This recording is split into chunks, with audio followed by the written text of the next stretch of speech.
Vou reduzir bem o que eu ia falar, já que a balsa nos aperta, né?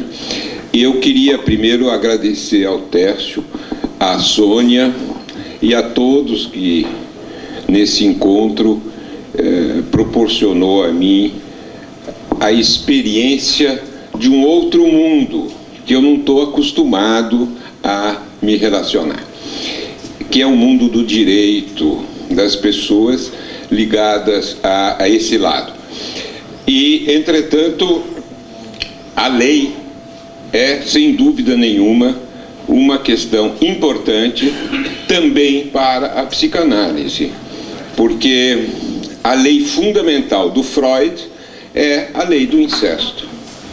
É aí que começa toda a história dessa primeira lei que nos proíbe, né, e constitui o ser humano, né, que é tão importante também para Lévi-Strauss, que estabelece para Lévi-Strauss a circulação das mulheres e a possibilidade das trocas exogâmicas, né?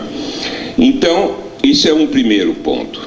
O segundo ponto é que Freud, no seu Totem e Tabu, tem o mito, né, da horda primitiva, em que o pai é aquele da horda primitiva que é senhor de todas as mulheres e todos os filhos ficam fora da jogada, até que os filhos um dia resolvem assassinar o pai, e aí se constitui a possibilidade da sociedade na medida em que eles erigem o pai em totem. E o pai morto é o pai mais poderoso do que, digamos, o pai vivo, né? É o pai idealizado e tem um poder e é o fundador, nesse sentido, da religião. O Freud retoma essa questão no Moisés e o monoteísmo, porque o Moisés do Freud, o primeiro Moisés, que ele fala que tem dois Moisés. O primeiro Moisés é o egípcio, sacerdote de Akhenaton, que era o primeiro monoteísmo do qual se conhece. Akhenaton era o deus Sol, mas que se abstratiza e depois é indicado só por um triângulo, aparentemente, alguma coisa assim. O reinado de Akhenaton acaba logo, volta todo o sistema pagão anterior a Akhenaton, e Moisés seria, então, um egípcio. O nome Moisés é egípcio, isso é 100%. Se ele era ou não, semita ou não, não sei. De qualquer jeito, é claro que a comprovação histórica dessa história é complicada. Yerushalmi acha que não tem base, mas tem base fundamental na constituição do pensamento de Freud sobre a questão do pai, né?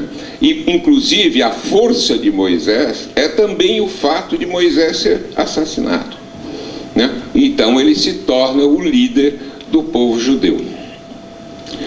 Bom, digo isso porque na sociedade a violência e o assassinato do pai é o mito fundamental da psicanálise.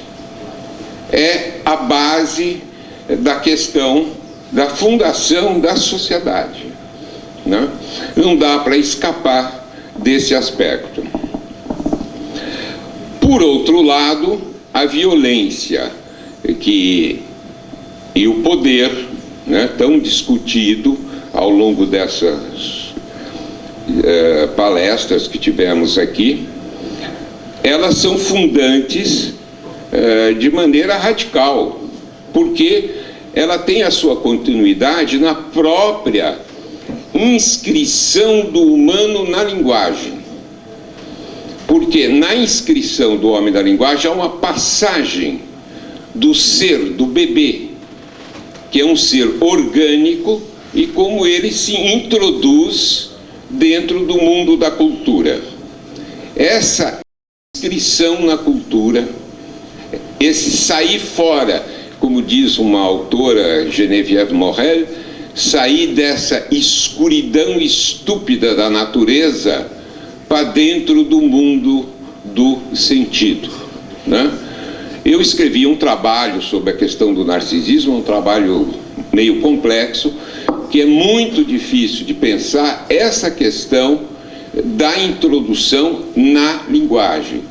Então, o colega que falou da retórica, como é o nome dele?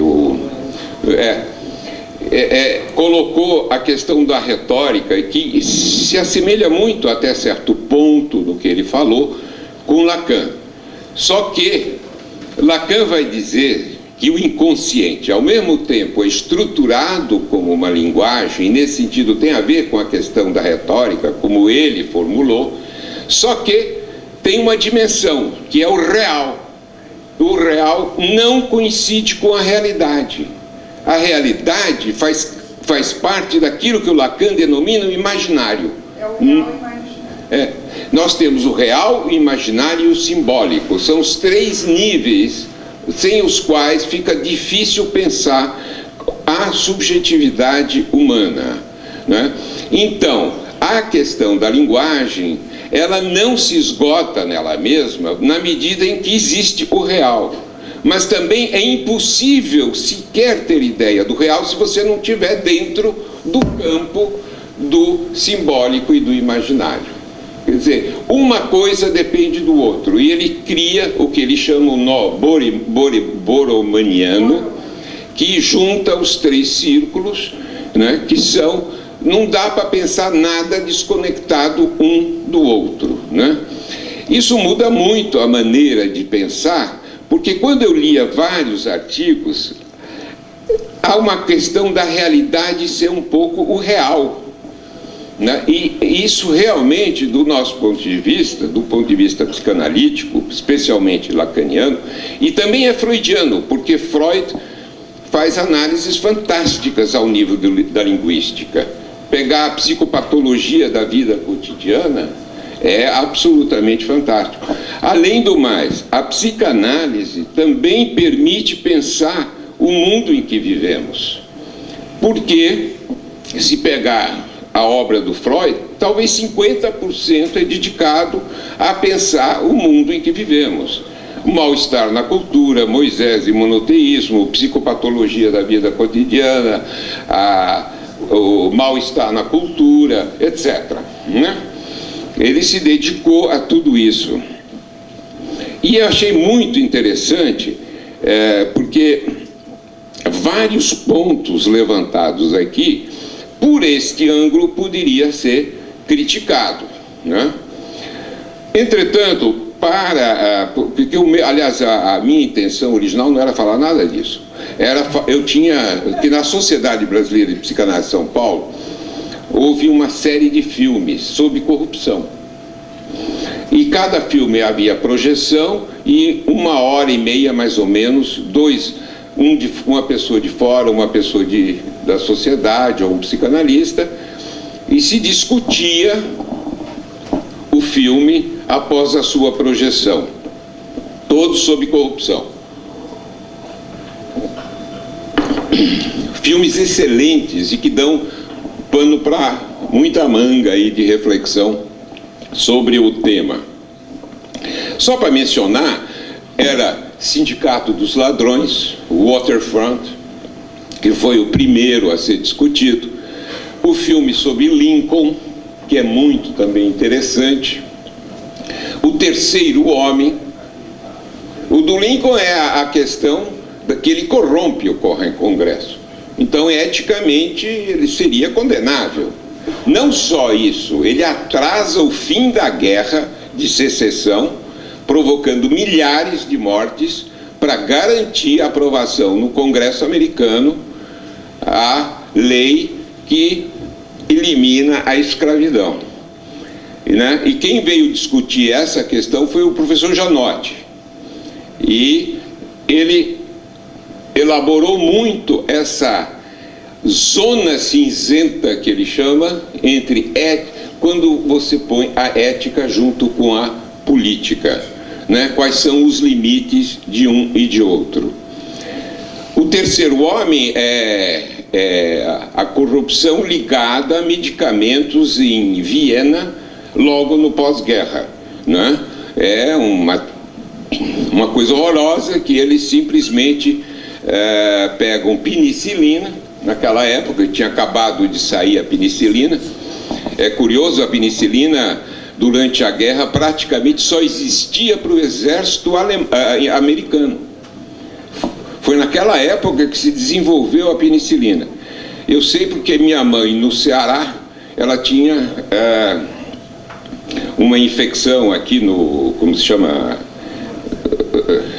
sinus, isso, que antigamente você tinha que quebrar um buraquinho, vazar os sinos, lavar.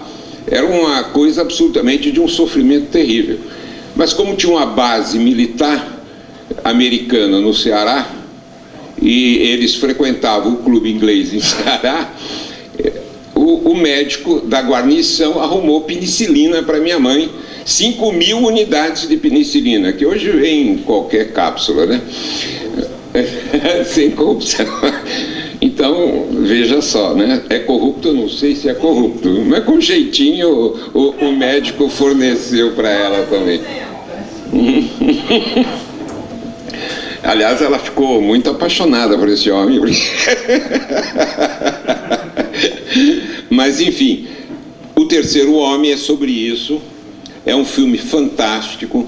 A figura do Orson Welles, o filme é do Carol Reed, mas parece que o Orson Welles teve liberdade total de fazer esse personagem. E é um personagem, é um policial corrupto. E ele, justamente quando faz a investigação, a primeira coisa verossímil, ele condena a pessoa. E cria as provas para provar que ele estava... para se livrar de qualquer problema, né? Mas, enfim, no fim ele é descoberto e sempre tem a questão do que qual é a maracutaia legal, qual é a maracutaia ilegal, né? O sindicato de ladrões que eu mencionei é também ótimo, porque dá vários níveis para discutir a questão da corrupção. Porque começa, é o grande filme do Marlon Brando, né? É o primeiro filme, ganhou todos os prêmios, é do Elia Kazan, o filme, é de 1954, né? E é corrupção entre os estivadores. E é um grupo de estivadores. Aí eu achei esse vale a pena, porque tem um aspecto muito interessante, como entre os estivadores tem esse tal de Johnny. O Johnny é o chefão é o mafioso dos estivadores. E ele estabelece a lei que funciona no sindicato. É uma lei dentro da lei. Entre os estivadores, essa é a lei que está valendo. E o fundamental é D&D, DD, Deaf and Dumb, né? Boca que usa. Ninguém aqui fala. Falou, morre. É a lei da máfia. É a mesma coisa na Jacuzzi, era a mesma coisa na Itália. Enfim, a coisa se repete em todos os lugares, né? E eu não sei, assim, quando a gente pensa no assassinato do Celso Daniel, não sei não. Por que caminhos essas coisas caminharam, né? Mas é muito interessante também, porque o Terry, que é o Marlon Brando nesse filme, ele é levado a montar uma armadilha para um outro personagem, que é Joey, que não aparece, que está no alto do prédio, que depois é jogado e assassinado. Porque ele estava numa posição ambígua de denunciar o esquema. Depois, ele, Terry, se apaixona pela irmã do Joey, que foi assassinado. E essa irmã é um pouco como Antígona, deixa de trabalhar, e o pai, que é um estivador, que trabalhou duro para pagar a educação dela, ela recusa-se a ir para o convento onde ela estava estudando e resolve investigar até o fim quem matou Joey. E o Terry, por paixão, e aí entra o lado erótico, né, que leva, afinal de contas, a essa situação de investigação dentro do filme entre eles. E o Joey, percebendo, e tem como braço direito do Joey o Charlie, que é irmão do Terry. E nessa história, chega uma hora que o Joey diz pro Charlie: ou é do seu jeito, ou é do jeito do Terry. Dos dois não dá para ser. E o Charlie: mas isso eu não posso fazer, porque você vai ter que matar o seu irmão. Vai matá-lo, não tem saída. Tá bom. Ora, o que acontece? O Charlie não consegue matá-lo. E manda... Ele estava indo num carro para um lugar onde ele iria... Ou o Terry concordava, fazia suas promessas de fidelidade ao grupo e calar o bico, ou ele tinha que matá-lo. Ele estava até com revólver, mas ele não consegue dar o tiro. E diz, ele manda o carro parar, sai do carro. É lógico, em seguida o Joey mata o Charlie. E o Charlie é encontrado pendurado numa parede, morto. Aí o Terry resolve se vingar do Joey. Ele resolve acabar com o Joey. E aí a coisa vai, e no fim, realmente tem um último confronto, mas tem uma outra cena fantástica que dura, acho que 30 segundos, em que tem um outro senhor numa casa muito elegante, com um mordomo servindo, vendo a televisão, que há um escândalo no ambiente dos estivadores, né, que foi desmascarado o Joe e não sei o quê. E nesse momento, esse cara diz: desliga essa televisão. Toca o telefone. Era o Joey para falar com o cara. Tell him I'm not in and will not speak with him. Cortou. E na hora que esse é um político. É o político que o Joey, ele está na esfera alta, o Joey tem poder numa esfera mais baixa, e todo mundo ligado a Joey tem um poder derivado desse aí. Então tem toda uma cadeia de poderes que vem de cima a baixo. Veja a violência como ela funciona, né? É sempre assim. Antigamente no Brasil sempre dizia: pega peixinho, mas não pega o graúdo, né? É a questão da Ferrari e do carrinho e do Fusquinha. Enfim, esse aqui surgiu na conversa também, né? Do peixão graúdo e do peixinho.